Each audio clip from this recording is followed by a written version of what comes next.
Hello साथियों, कैसे हैं भाई सभी लोग? बढ़िया।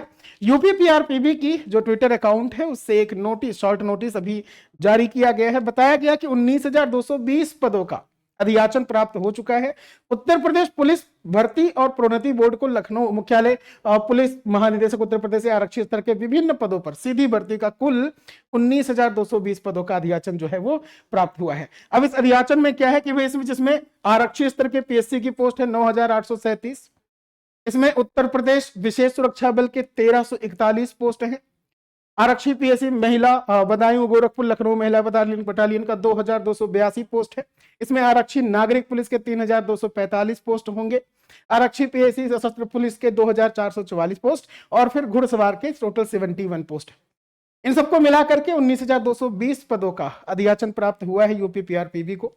और अब इस पर एग्जाम कंडक्ट होने की बारी है, जो कि जो उक्त पदों पर भर्ती हेतु जो आवेदन प्रक्रिया है उसकी विज्ञप्ति का प्रकाशन अप्रैल माह के लास्ट तक आपको दिखाई दे जाएगा। तो भाई जिनका 60,244 वाली वैकेंसी जो अभी बीती है अभी हाल ही में, और जिन भी कैंडिडेट का उसमें नहीं हुआ तो निराश होने की थोड़ी कोई भी बात नहीं है। ये जो 19,220 पद है इसमें से आप एक सीट अपनी पक्की कर सकते हैं, क्योंकि पिछली बार का प्रिपरेशन आपको याद होगा। और अब जब नई भर्ती आ रही तो उसमें और धार लगाने की बारी है, निपटा देंगे इस वाले को भी। तो भाई 19,220 पदों पर जल्दी से जल्दी अपनी तैयारी को धार दीजिए और जल्दी से जल्दी इसमें क्या करिए, जितना भी सिलेबस है आपका वो कंप्लीट कर लीजिए। फिलहाल कोई अगर नया स्टूडेंट है जिसको 19,220 पदों के बारे में जानकारी नहीं, उसको जरूर बता दीजिएगा। और अगर आप पहली बार इस वीडियो पे हैं और आपको इसके बारे में जानकारी नहीं है तो चलिए हम बता देते हैं कि क्या क्या एलिजिबिलिटी क्राइटेरिया होता है, क्या क्या एज रहेगी।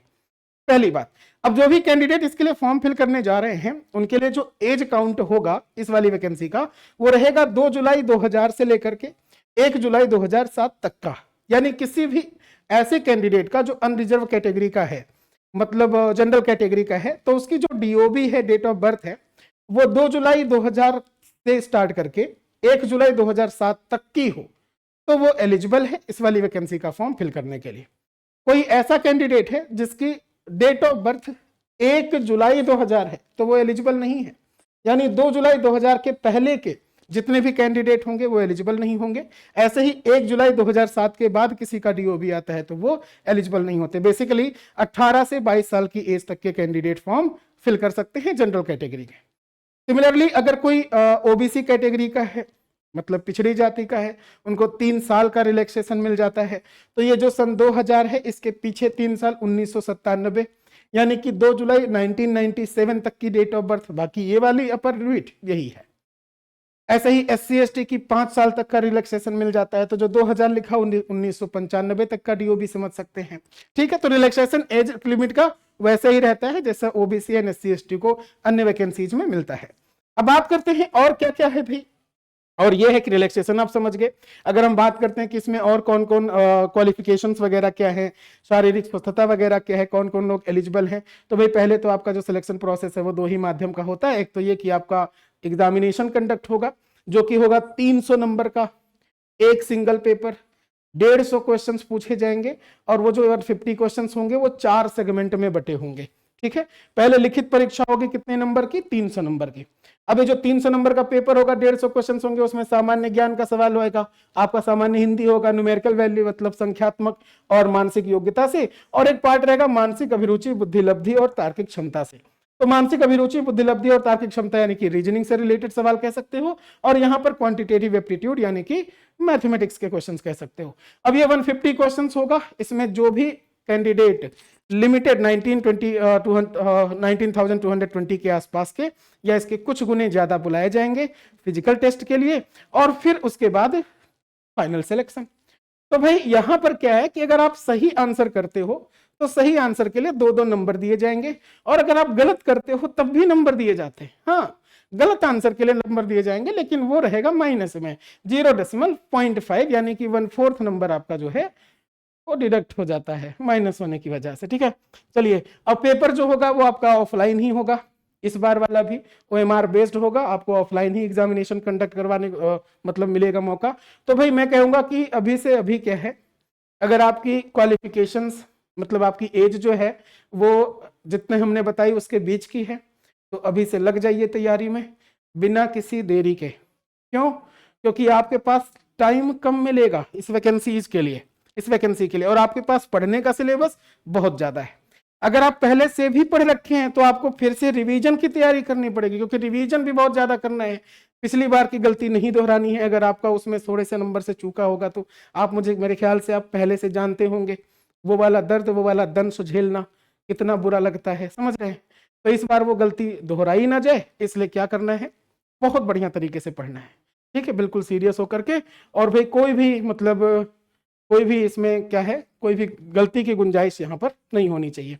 तो एक तो ये हो गया भाई कि आपके पास में क्या है, सिलेक्शन प्रोसेस। इसके बाद सिलेक्शन जब हो जाएगा उसके बाद डॉक्यूमेंट वेरिफिकेशन, फिजिकल के बाद में, और फिर डॉक्यूमेंट वेरिफिकेशन के बाद आपकी ज्वाइनिंग लेटर, ठीक है। तो ये रहा। बाकी आप फिजिकल के लिए क्या है कि फिजिकल के लिए जो भी सामान्य वर्ग के कैंडिडेट हैं या पिछड़े वर्ग के हैं या फिर SC कैटेगरी के हैं, तो उन सभी के लिए जो मेल कैंडिडेट है उनके लिए हाइट है 168 सेंटीमीटर, 168 सेंटीमीटर। बाकी वहीं अगर हम बात करते हैं ST कैटेगरी के मेल अभ्यर्थियों के लिए तो उनके लिए 160 सेंटीमीटर, ठीक है। कोई अगर ST कैटेगरी से है तो उनकी हाइट जो है 160 सेंटीमीटर, लेकिन मेल कैंडिडेट की होनी चाहिए। वहीं अगर हम फीमेल कैंडिडेट के बारे में बात करते हैं तो फीमेल कैंडिडेट के लिए जो हाइट मांगी गई है वो 152 सेंटीमीटर होनी चाहिए। कितनी, 152, और वो रिस्पेक्टिवली वही सामान्य या OBC या SC कैटेगरी के। वहीं अगर ST कैटेगरी की महिला अभ्यर्थी हैं तो उनके लिए मात्र 157 सेंटीमीटर हाइट होनी चाहिए, तो वो एलिजिबल हो जाते हैं इसके लिए। अगर हम बात करते हैं सीना फुलाव का, तो सीना जो है वो मेल कैंडिडेट का सामान्य या पिछड़े वर्ग या SC कैटेगरी के लिए, उनके लिए 79 सेंटीमीटर बिना फुलाए होना चाहिए। 5 सेंटीमीटर का फुलाव मांगते हैं, यानी कि 84 सेंटीमीटर फुलाने पे होना चाहिए सीना, ठीक है। ये बात रही किसके लिए, ये बात रही मेल कैंडिडेट के लिए, general, OBC and SC category का।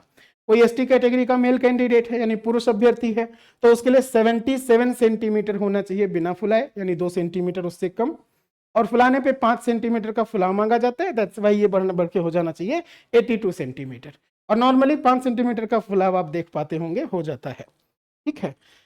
चलिए भाई ये बात होगी। अब वजन के लिए बात करते हैं, तो वजन जो वेट होता है वो महिला अभ्यर्थियों के लिए 40 किलोग्राम बोला गया है, और पुरुष अभ्यर्थियों के लिए ऐसा नहीं है, मतलब ऐसा यहाँ पर लिखित नहीं दिख रहा नोटिफिकेशन में, ठीक है। तो महिला कैंडिडेट के लिए क्या है कि 40 किलोग्राम एटलीस्ट न्यूनतम होना चाहिए उनका वेट। बाकी बातें, और इसके लिए जो तैयारी है, प्रिपरेशन आपको जो करनी है वो कैसे करनी है वो आपको इसी वाले चैनल पर मिल जाएगा। शारीरिक दक्षता परीक्षण की बात करें, फिजिकल इफिशियंसी टेस्ट की, तो ये तो जो हाइट थी और सीना मापने का था ये तो आपने देख लिया। फिजिकल इफिशियंसी टेस्ट भी आपका होगा, जिसमें क्या होगा कि जो पुरुष अभ्यर्थी होंगे उनको 4.8 किलोमीटर की दौड़ लगानी है, वो भी 25 मिनट में। वहीं अगर महिला अभ्यर्थी हैं तो उनके लिए 2.4 किलोमीटर, 2.4 किलोमीटर की दौड़ पूरी करनी होगी, और वो भी मात्र 14 मिनट में। अगर वे नियत समय पर पूरा कर लेते हैं दौड़ तो वो सिलेक्शन के पात्र हैं, अदरवाइज नहीं होंगे, वो चयन प्रक्रिया से बाहर हो जाएंगे, ऐसा बोला गया। ये है फिजिकल एफिशिएंसी टेस्ट का, ठीक है। तो बस यही सब है। बाकी आपको जो सबसे ज्यादा इंपॉर्टेंट है वो है आपका रिटन एग्जाम, जो कि 150 क्वेश्चन होगा 4 सेगमेंट के। उन 4 सेगमेंट की तैयारी अगर आपकी बहुत बढ़िया है तो फिजिकल आप बाकी धीरे धीरे करके कंप्लीट कर सकते हैं अपना, जो भी दौड़ का पार्ट है और जो भी फिजिकल में दौड़ का पार्ट है और जो मापने वाला पार्ट है वो दोनों आप कवर कर लेंगे, ठीक है भाई। तो इस वाली वीडियो में इतना ही। कोई डाउट वगैरह होगा तो कमेंट बॉक्स में छोड़ जरूर दीजिएगा। SSG गुरुकुल के एप्लीकेशन पे आपके लिए ये जो वैकेंसी 19,220 इसके लिए बैचेस जो हैं वो स्टार्ट हो रहे हैं, तो अभी के अभी प्ले स्टोर पे जाइए और अपने SSG गुरुकुल के एप्लीकेशन को इंस्टॉल कर लीजिए। अगर पहले से इंस्टॉल है तो बस नोटिफिकेशन आपका आने ही वाला होगा आपके बैच स्टार्टिंग का, ठीक है। चलिए मिलते हैं हम लोग अपनी अगली वाली वीडियो में। कोई डाउट होगा तो वीडियो के कमेंट बॉक्स में छोड़ जरूर दीजिएगा। Thank you.